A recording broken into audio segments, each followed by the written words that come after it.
Hello everyone, welcome to my channel. Today topic is Joint Hindu Family Business. इस video को start करने से पहले आपको एक बार वीडियो देखनी है फॉर्म्स ऑफ बिजनेस ऑर्गेनाइजेशन। उस वीडियो में हमने बिजनेस ऑर्गेनाइजेशन के टोटल फॉर्म्स को देखा हुआ है, यानी हम बिजनेस कितने तरीके से कर सकते हैं। उन्हीं बिजनेस के तरीकों में से एक तरीका है जॉइंट हिंदू फैमिली बिजनेस, यानी बिजनेस करने का एक तरीका क्या कहलाता है, जॉइंट हिंदू फैमिली बिजनेस। इसमें कोई सिंगल पर्सन बिजनेस नहीं कर रहा, बात किसकी आ रही है, एक फैमिली की आ रही है। देखो इसमें एक फैमिली के लोग मिल करके बिजनेस कर रहे हैं, ना तो एक सिंगल पर्सन बिजनेस कर रहा, ना ही बाहर के किसी पर्सन को यहाँ पर इन्वॉल्व कर रहे, ओनली और ओनली एक फैमिली के पर्सन बिजनेस कर रहे हैं। क्या ऐसा हो सकता है कि सिर्फ एक फैमिली बिजनेस करे, ना तो कोई बाहर का पर्सन इन्वॉल्व है, ना ही गवर्नमेंट का कोई रोल है। हाँ जी, ऐसे फॉर्मेट को हम बोलते हैं जॉइंट हिंदू फैमिली बिजनेस। ये एक ऐसा बिजनेस है, ये बिजनेस का एक ऐसा फॉर्मेट है जिसमें एक फैमिली पूरे बिजनेस को ऑपरेट करेगी, कंट्रोल करेगी और मैनेज करेगी। इसमें गवर्नमेंट का कोई रोल नहीं होगा। इस बिजनेस ऑर्गेनाइजेशन को ऑपरेट करने के लिए, रन करने के लिए किसी भी एक्ट के थ्रू इस बिजनेस का रजिस्ट्रेशन करवाना कंपलसरी नहीं है। इसीलिए हम जॉइंट हिंदू फैमिली बिजनेस को नॉन इनकॉर्पोरेटेड बिजनेस बोलते हैं। रीज़न क्या है, नॉन इनकॉर्पोरेटेड बिजनेस क्यों है? क्योंकि इस बिजनेस को करने के लिए हमें किसी लॉ के अंडर रजिस्ट्रेशन करवाना कंपलसरी नहीं है। अब देखो, अब इस जॉइंट हिंदू फैमिली बिजनेस को हम डिटेल में पढ़ेंगे, लेकिन उससे पहले हमें ये तो मीनिंग पता होना चाहिए कि जॉइंट हिंदू फैमिली क्या होती है। हम बिजनेस को तो बाद में देखें, पहले हमें इन तीन वर्ड का मीनिंग पता होना चाहिए। तो पहले इसका मीनिंग देखो, meaning of joint Hindu family, इसका क्या मीनिंग है। देखो, joint Hindu family is a group of person, ये एक ऐसे लोगों का ग्रुप है whose ancestor is same. Ancestor का मतलब है पूर्वज। एंसेस्टर का मतलब क्या है, जिसके पूर्वज सेम है, यानी लोगों का एक ऐसा ग्रुप जिसके पूर्वज सेम है, यानी जिसके दादा परदादा सेम है। जैसे आपकी फैमिली है, आपके चाचा जी हैं, ताऊ जी हैं, आपके फादर हैं, मान लो 3 भाई हैं।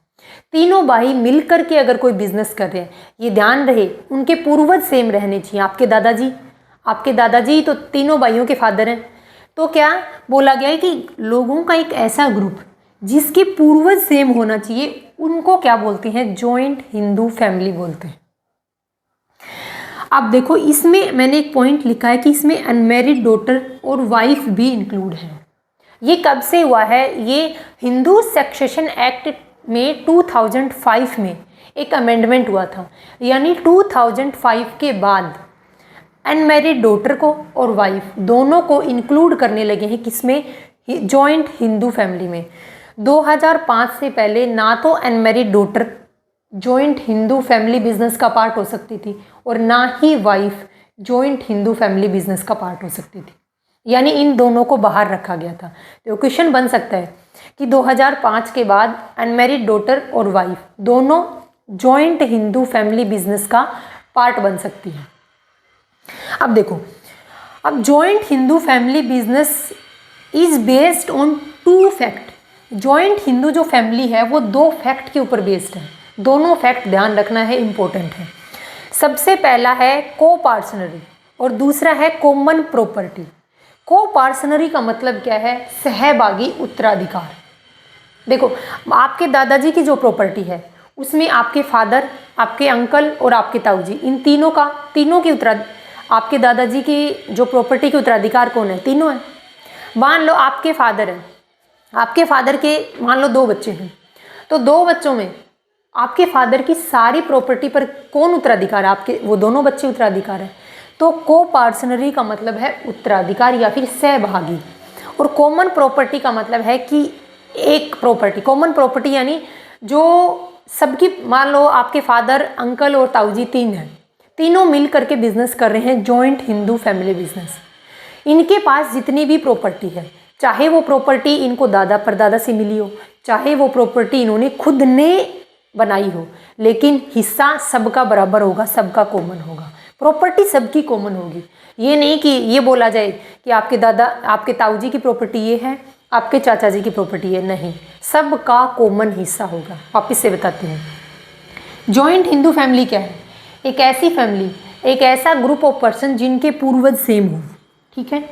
इसमें अनमैरिड डॉटर को और वाइफ को इंक्लूड करने लगे हैं कब से? 2005 से।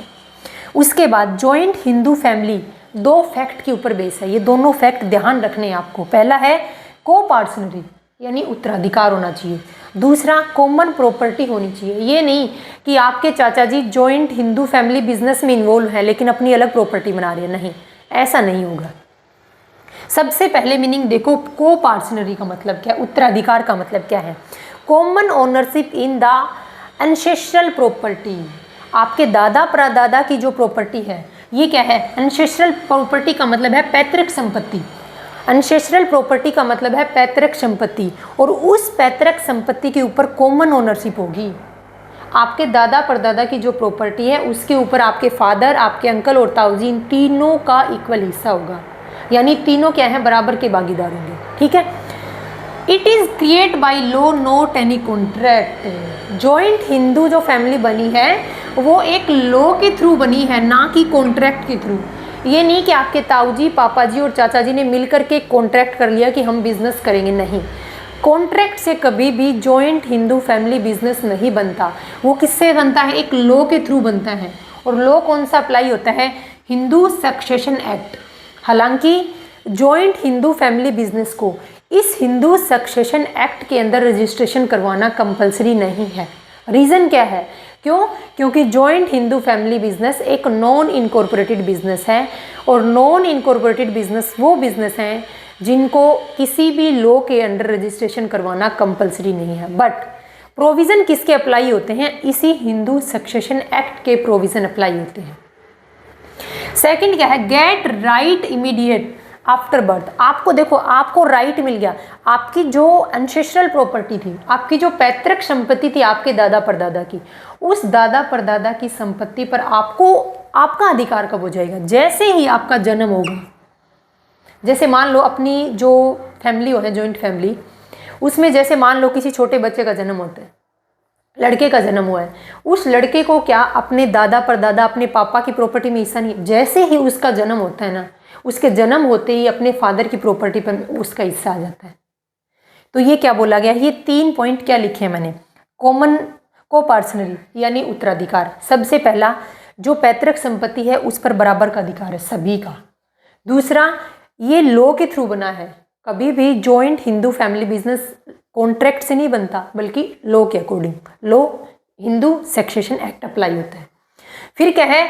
आपको ये जो आपकी दादा परदादा की जो प्रॉपर्टी थी उसमें राइट कब मिला? उसमें राइट तब मिला जब आपका बर्थ हो गया था। आपके जन्म लेते ही उसमें कॉमन ओनरशिप हो गई आपकी। जिन पर्सन को ये राइट मिलता है, यानी जिस पर्सन को ये राइट मिला है अपनी पैतृक संपत्ति में, उनको क्या बोलते हैं? उनको बोलते हैं को पार्टनर। यानी जॉइंट हिंदू फैमिली के लोग मिल करके बिजनेस करते हैं, उन लोगों को क्या बोलते हैं? क्या पार्टनर बोलते हैं? नहीं। जैसे पार्टनरशिप फर्म के अंदर पार्टनर बिजनेस को रन करते हैं, वैसे ही जॉइंट हिंदू फैमिली बिजनेस में बिजनेस को रन करने का काम कौन करता है? बिजनेस रन कौन करता है? फैमिली के लोग। उन फैमिली के लोगों को बोलेंगे क्या? उनको बोलते हैं को पार्टनर। ये क्वेश्चन पूछा जा चुका है। इनको कभी पार्टनर नहीं बोलते, इनको क्या बोलते हैं? को पार्टनर बोलते हैं। फिर देखो, सेकंड पॉइंट थी कॉमन प्रॉपर्टी। कॉमन प्रॉपर्टी का मतलब क्या है? देखो, मान लो 3 पर्सन है, मैंने आपको बताया था, आपके फादर हैं, मदर हैं, कोई भी मान लो एक जॉइंट हिंदू फैमिली के अंदर 10 लोग रहते हैं। 10 लोग चाहे अपनी अलग अलग प्रॉपर्टी क्रिएट कर रहे हो, लेकिन प्रॉपर्टी पर हिस्सा सबका बराबर होगा। ये नहीं कि आपके चाचा जी मान लो प्रॉपर्टी क्रिएट कर रहे हैं, अपना अलग तरीके से अपनी प्रॉपर्टी बनाने में लग रहे हैं, और आप बिजनेस कौन सा कर रहे हो? Joint Hindu family business. तो ऐसा नहीं है कि आपके चाचा जी की प्रॉपर्टी सिर्फ उनकी होगी, नहीं, उनकी प्रॉपर्टी पर पूरी फैमिली का हिस्सा होगा, पूरी फैमिली की ओनरशिप होगी। तो सबसे पहले कॉमन प्रॉपर्टी के अंदर कौन कौन सी प्रॉपर्टी आएंगी? सबसे पहले एंसेस्ट्रल प्रॉपर्टी, यानी जो पैतृक संपत्ति है ना वो आएगी, यानी जो आपके दादा परदादा की वो संपत्ति इंक्लूड होगी, plus property create by this, इस प्रॉपर्टी को यूज करके हमने अगर कोई अदर प्रॉपर्टी बनाई है तो वो प्रॉपर्टी भी कॉमन प्रॉपर्टी में आएगी। तीसरा, पर्सनल प्रॉपर्टी, अगर मान लो आपके चाचा जी, ताऊ जी, आपके फादर ने अलग से अपनी प्रॉपर्टी क्रिएट कर ली, वो प्रॉपर्टी भी कॉमन प्रॉपर्टी के अंदर ही इंक्लूड होगी। ये नहीं है कि हमने अलग से बिजनेस कर रहे हैं, हम जॉइंट हिंदू फैमिली, लेकिन हम अलग से भी प्रॉपर्टी रख रहे हैं, नहीं, ऐसा नहीं है। चाहे प्रॉपर्टी आप रख लो लेकिन ओनरशिप सबकी होगी उसके ऊपर बराबर। तो हमने क्या डिस्कस किया, अभी तक हमने जॉइंट हिंदू फैमिली बिजनेस का मीनिंग समझा ही नहीं है। अब तक हमने जॉइंट हिंदू फैमिली का मीनिंग समझा है। अगर एक फैमिली के लोग, अगर एक ग्रुप ऑफ पर्सन जिनके पूर्वज सेम हैं, वो क्या कहलाते हैं, जॉइंट हिंदू फैमिली कहलाते हैं। उसमें डॉटर्स भी इंक्लूड हैं और उसमें वाइफ भी इंक्लूड है। दो फैक्ट के ऊपर जॉइंट हिंदू फैमिली टिकी हुई है। ये दोनों फैक्ट जरूरी हैं। पहला, को पार्टनरी, यानी सभी सहभागी होनी चाहिए, सभी का हिस्सा बराबर होना चाहिए। दूसरा, कॉमन प्रॉपर्टी होनी चाहिए, जितनी भी दादा परदादा की या फिर इंडिविजुअल पर्सन ने जो प्रॉपर्टी क्रिएट कर रखी है उसके ऊपर कॉमन ओनरशिप होगी। ये दोनों पॉइंट अगर सेटिस्फाई करते हैं तो वो बिजनेस, वो फैमिली जॉइंट हिंदू फैमिली कहलाती है। जॉइंट हिंदू फैमिली के ऊपर हिंदू सक्सेशन एक्ट अप्लाई होता है। अब देखो आगे,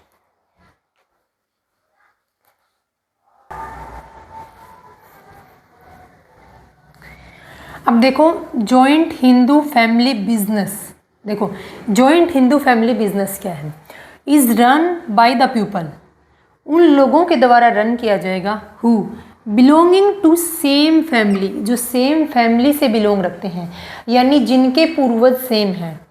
and they run the business as a family business, और वो उस बिजनेस को फैमिली बिजनेस के जैसे रन कर रहे हैं। एक ऐसा बिजनेस जिसको रन करने वाले लोगों के जो पूर्वज हैं वो सेम हैं, और वो उस बिज़नेस को इस तरीके से रन कर रहे हैं कि वो उनका फैमिली बिजनेस है, उस बिज़नेस को बोलते हैं जॉइंट हिंदू फैमिली बिजनेस।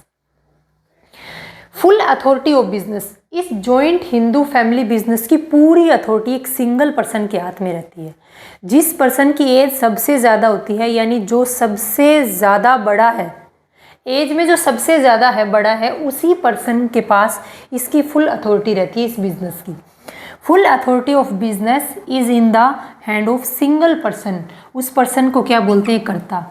अब आपके माइंड में क्वेश्चन आएगा कि मान लो इस पर्सन की डेथ हो जाती है, फिर ओनर कौन बनेगा इस बिज़नेस का।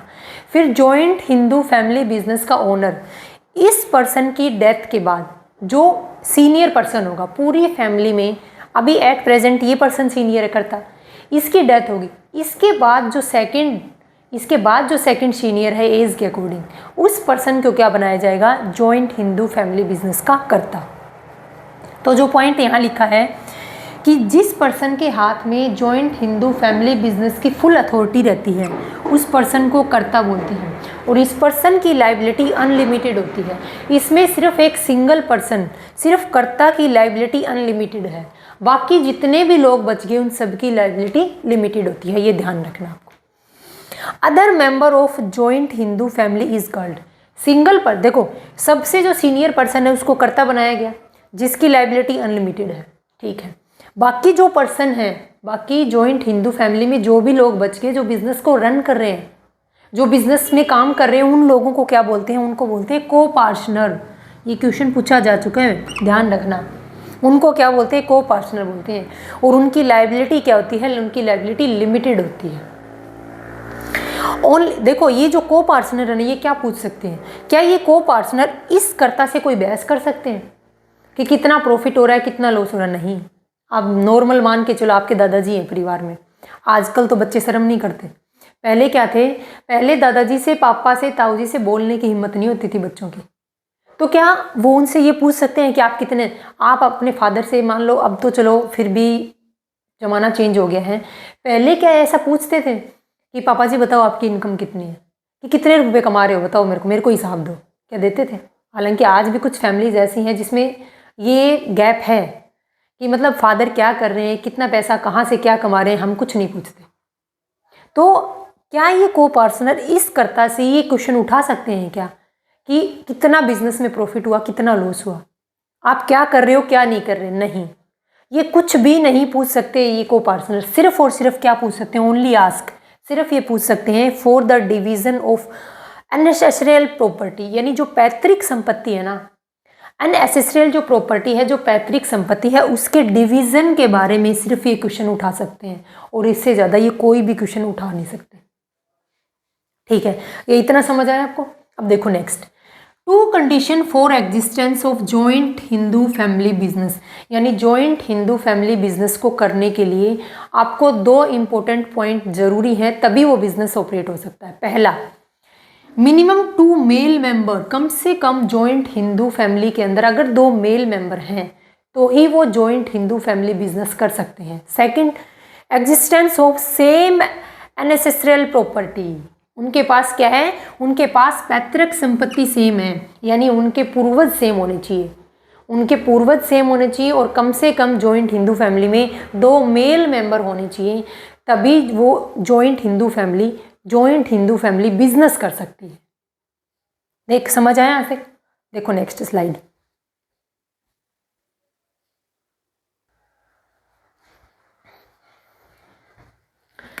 नेक्स्ट देखो, joint Hindu family business is govern by the 2 Hindu succession act, यानी जो हिंदू सक्सेशन एक्ट है उसको 2 अलग अलग कम्युनिटी में डिवाइड कर दिया। एक का नाम रखा गया मिताक्षरा, दूसरे का नाम रखा गया दाएं बाग। आपको इंडिया के मैप को, मान लो इधर इंडिया का मैप रख दिया, ये दायां हाथ और ये है बायां हाथ, तो ये नाम याद कैसे रखोगे आप, दाएं बाग, और इसका मिताक्षरा एंड दाएं बाग। मैंने आपको इंडिया का मैप रखने के लिए क्यों बोला गया, वो देखो, जो दायां बाग है, यानी हिंदू सक्सेशन एक्ट को 2 पार्ट में, एक है मिताक्षरा और एक है दायां बाग। दायां बाग कहाँ अप्लाई होता है और इसका मतलब क्या है दाएं बाग का, is popular only in Assam, West Bengal और सम पार्ट ऑफ उड़ीसा, यानी इंडिया के मैप में इस साइड कौन से पार्ट आते हैं, इस साइड ये तो है असम, और इसी साइड है वेस्ट बंगाल, इसी साइड है उड़ीसा, यानी ये तीनों। डायरेक्ट क्वेश्चन पुट क्या होगा कि दाएं भाग, हिंदू सक्सेशन एक्ट में जो दाएं भाग है वो कहाँ अप्लाई होता है, किस किस स्टेट में अप्लाई होता है, तो 3 स्टेट है, ध्यान रखना, आपको पूछा जा चुका है ये क्वेश्चन, कम से कम 2 से 3 बार पूछा जा चुका है। कहाँ अप्लाई होता है दाएं भाग, असम, वेस्ट बंगाल और उड़ीसा का कुछ पार्ट, ये तीनों स्टेट के अंदर दायां भाग अप्लाई होता है। इस दायां भाग का मतलब क्या है, इस दायां भाग का मतलब क्या है, सन गेट राइट, जो बच्चे होते हैं, जो हिंदू अनडिवाइडेड फैमिली के जो बच्चे हैं वो क्या हैं, son get right in the property only after the death of his father. देखो जॉइंट हिंदू फैमिली है, उसमें जैसे ही बच्चे का जन्म होता है, वो बच्चे का जन्म होते ही जो एसेंशियल जो प्रॉपर्टी है, यानी जो पैतृक संपत्ति है, उसके ऊपर उस पर्सन का अधिकार हो जाते हैं। लेकिन जहाँ पर दायां भाग अप्लाई होता है, यानी उड़ीसा के कुछ पार्ट, पश्चिम बंगाल और असम, इन तीनों स्टेट के अंदर अगर जॉइंट हिंदू फैमिली बिजनेस को रन किया जा रहा है, तो वहाँ पर जब भी किसी बच्चे का जन्म होता है तो जन्म होते ही वो पैतृक संपत्ति का अधिकार नहीं मिलता उसको, बल्कि अपने फादर की डेथ के बाद ही एसेंशियल प्रॉपर्टी में उसका हिस्सा मिलेगा उसको। सेकंड, मिताक्षरा क्या बोलता है, मिताक्षरा कहाँ पॉपुलर है, पूरी कंट्री के अंदर, सिर्फ 3 स्टेट को छोड़ दो, is popular in the country accept, किसको छोड़ करके, असम, पश्चिम बंगाल और कुछ पार्ट उड़ीसा के छोड़ करके पूरी कंट्री के अंदर मिताक्षरा अप्लाई होता है। अब मिताक्षरा का मतलब क्या है, मिताक्षरा नाम याद रखोगे मित्र से, जैसे ही बच्चे का जन्म हो जाएगा वो तो मित्र बन जाएगा। कैसे, सन इज बोर्न, जैसे ही बच्चे का जन्म होगा, he get all the equal right along with his father, अपने फादर के साथ में वो तो बराबर राइट ले लेगा, यानी दादा परदादा की जो प्रॉपर्टी है उस प्रॉपर्टी में बच्चे का जन्म लेते ही बराबर अधिकार होगा। किसके अंदर, मिताक्षरा के अंदर। दाएं भाग क्या बोलता है, दाएं भाग बोलता है कि बच्चे के जन्म लेते ही जो पैतृक संपत्ति उसमें बच्चे का राइट नहीं होगा, बल्कि जब बच्चे के फादर की डेथ हो जाएगी, उस फादर की डेथ के बाद बच्चे का उस प्रॉपर्टी में हिस्सा होगा। ये कहाँ अप्लाई होता है, ये अप्लाई होता है 3 स्टेट में, असम, पश्चिम बंगाल और उड़ीसा के कुछ पार्ट के अंदर। तो दोनों पॉइंट समझ आए। हिंदू सक्सेशन एक्ट को अलग अलग 2 कम्युनिटी में डिवाइड कर दिया, एक कम्युनिटी मिताक्षरा और दूसरा है दाएं बाग। आपको दाएं बाग का याद रखना है। दायां बाग 3 स्टेट में, बोलो, उड़ीसा के कुछ पार्ट, पश्चिम बंगाल और असम, तीनों स्टेट में दायां भाग का जो रूल है, जो कंसेप्ट है वो अप्लाई होगा। ये कंसेप्ट क्या बोलता है? बच्चे के फादर की डेथ के बाद ही बच्चे का प्रॉपर्टी में उस बिजनेस में हिस्सा होगा। मिताक्षरा क्या बोलता है? पूरी कंट्री के अंदर अप्लाई है, सिर्फ 3 स्टेट को छोड़कर, ये तीनों। ये क्या बोलता है? ये बोलता है कि जैसे ही बच्चे का जन्म होता है वो क्या होगा, फादर के जैसे इक्वल राइट रखेगा पूरी पैतृक संपत्ति के अंदर। ये है मिताक्षरा। जैसे ही इसमें मिताक्षरा के अंदर जैसे ही बच्चा अडल्ट हो जाएगा, जैसे ही वो 18 एज का हो जाएगा, उसके बाद वो ये राइट रखता है कि वो जो पैतृक संपत्ति है उसके डिवीज़न के ऊपर भी क्वेश्चन उठा सकता है कि पैतृक संपत्ति का बंटवारा करो। ऐसा कब हो सकता है? ऐसा तब जब बच्चा मैच्योर हो जाता है, 18 ईयर्स का हो जाता है। ये बात ध्यान रखना। नेक्स्ट है फीचर्स या characteristics of joint Hindu family business. सबसे पहले फीचर्स क्या है? Operation according to Hindu law. Hindu law के अकॉर्डिंग क्या है, बिजनेस को ऑपरेट किया जाता है। हालांकि जो हिंदू सक्सेशन एक्ट है उसके अकॉर्डिंग बिजनेस को ऑपरेट किया जाता है, बट किसी एक्ट के अंदर इसी बिजनेस को रजिस्टर्ड करवाना कंपलसरी नहीं है। सेकंड क्या है? मैनेजमेंट बाय कर्ता। पूरे बिजनेस को मैनेज कौन करता है? पूरे बिजनेस को मैनेज करता है कर्ता, और इस कर्ता की लायबिलिटी अनलिमिटेड रहती है। सेकंड है लिमिटेड लायबिलिटी। जो बिजनेस के बाकी पर्सन बच गए, जो जॉइंट हिंदू फैमिली के जो बाकी पर्सन हैं जिनको हम को पार्टनर बोलते हैं, उन को पार्टनर की लायबिलिटी कैसी होती है? लिमिटेड रहती है। सिर्फ कर्ता की लायबिलिटी अनलिमिटेड है, बाकी सभी को पार्टनर की लायबिलिटी लिमिटेड है। परमानेंट एग्जिस्टेंस है। जो लास्ट वीडियो थी हमने उसमें टॉपिक डिस्कस किया था सोल प्रोप्राइटरशिप। उसकी सबसे बड़ी कमी थी कि बिजनेस परमानेंट एग्जिस्टेंस में नहीं था। जैसे ही देखो, सोल प्रोप्राइटरशिप में सिंगल बिजनेस ऑपरेट करेगा बिजनेस को, जैसे ही उस पर्सन की डेथ होगी बिजनेस तो बंद हो जाएगा। लेकिन जॉइंट हिंदू फैमिली बिजनेस में ऐसा नहीं है। बिजनेस क्या रहेगा? लगातार चलता रहेगा। क्यों? क्योंकि सिंगल पर्सन बिजनेस को ऑपरेट कर रहा है। जैसे ही इस पर्सन की, इस कर्ता की डेथ हो जाएगी, इससे सेकंड जो सीनियर सिटीजन होगा वो क्या बन जाएगा? कर्ता बन जाएगा। यानी इससे सेकंड जो सीनियर पर्सन होगा उसको कर्ता बनाएंगे। मान लो उसकी भी डेथ होगी, उससे सेकंड जो सीनियर पर्सन होगा उसको वो बनाएंगे कर्ता। मान लो उसकी भी डेथ हो जाती है तो इनकी वाइफ भी कर्ता बन सकती हैं। ये ध्यान रखना है आपको। Membership by birth. Joint Hindu family में जैसे ही बच्चे का जन्म होता है वो जॉइंट हिंदू फैमिली बिजनेस का क्या बन जाता है? मेंबर बन जाता है। और इसके मेंबर को क्या बोलते हैं? क्या पार्टनर बोलते हैं? नहीं, क्या बोलते हैं? को पार्टनर बोलते हैं। और रजिस्ट्रेशन करवाना जॉइंट हिंदू फैमिली बिजनेस के लिए कंपलसरी नहीं है, क्योंकि हमने फॉर्म ऑफ बिजनेस ऑर्गेनाइजेशन वाली जो वीडियो देखी थी उस वीडियो में हमने ये कवर किया था कि जॉइंट हिंदू फैमिली बिजनेस एक नॉन इनकॉर्पोरेटेड बिजनेस है, यानी जिसके लिए किसी स्पेशल एक्ट में रजिस्ट्रेशन करवाना कंपलसरी नहीं है।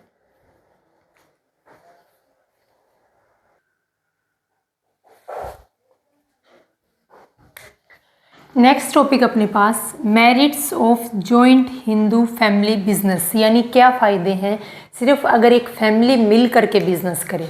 सबसे पहला पॉइंट, ईजी टू स्टार्ट, यानी स्टार्ट करना इजी है। जब भी मन करे कि हमें इस टाइप का बिजनेस करना है, एक फैमिली मेम्बर इंक्लूड होंगे और उस बिज़नेस को क्या कर सकते हैं? रन कर सकते हैं।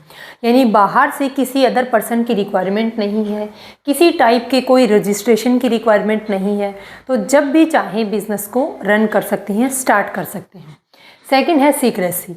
अगर एक ही फैमिली के लोग मिल करके बिजनेस कर रहे हैं तो उस बिज़नेस की जो वीक पॉइंट हैं, जो कमियां हैं, या फिर ऐसी इन्फॉर्मेशन जो पब्लिक को पता होनी ज़रूरी नहीं है, उस इन्फॉर्मेशन को वो क्या रख सकते हैं? सीक्रेट रख सकते हैं।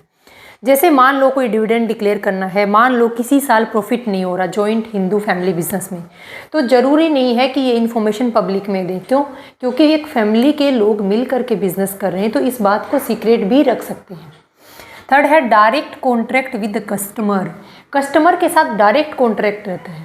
कोई बिजनेस है, कोई मान लो कोई बिजनेस कर रहे हैं, जैसे कि एक फैमिली बिजनेस कर रही है बेकरी का, उसके फादर हैं, मदर हैं, उसके जो भी हैं सारे फैमिली मेम्बर उस बेकरी की शॉप में लगे हुए हैं, अलग अलग ब्रांच ओपन कर रखी हैं। सभी ब्रांच में बैठे हैं, अलग अलग उनको ऑपरेट कर रहे हैं।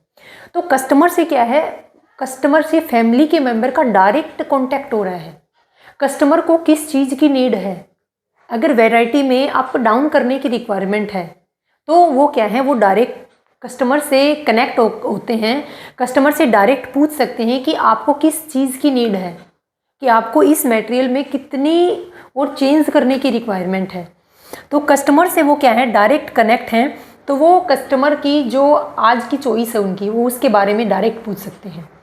प्रमोट डिसीजन यानी सीधा डायरेक्ट डिसीजन ले सकते हैं, जल्दी डिसीजन ले सकते हैं। क्यों? क्योंकि एक फैमिली मेम्बर के लोग हैं। अगर किसी एक डिसीजन से एक या दो फैमिली मेम्बर सेटिस्फाई नहीं हैं तो सभी बाकी के लोग मिलकर उनको सेटिस्फाई कर सकते हैं, उनको समझा सकते हैं कि हमारे लिए ये डिसीजन लेना ज़्यादा बेटर है। फिर डायरेक्ट रिलेशन बिटवीन एफर्ट्स और कंडीशन के बीच में डायरेक्ट रिलेशन है। जितने ज़्यादा एफर्ट्स लगाएंगे उतने ही ज़्यादा कंसिडरेशन मिलेंगे, जितने ज़्यादा एफर्ट्स लगाएंगे उतने ज़्यादा प्रॉफिट होंगे। इनके बीच में डायरेक्ट रिलेशन है। क्यों? क्योंकि बीच में कोई इंटरमीडिएटर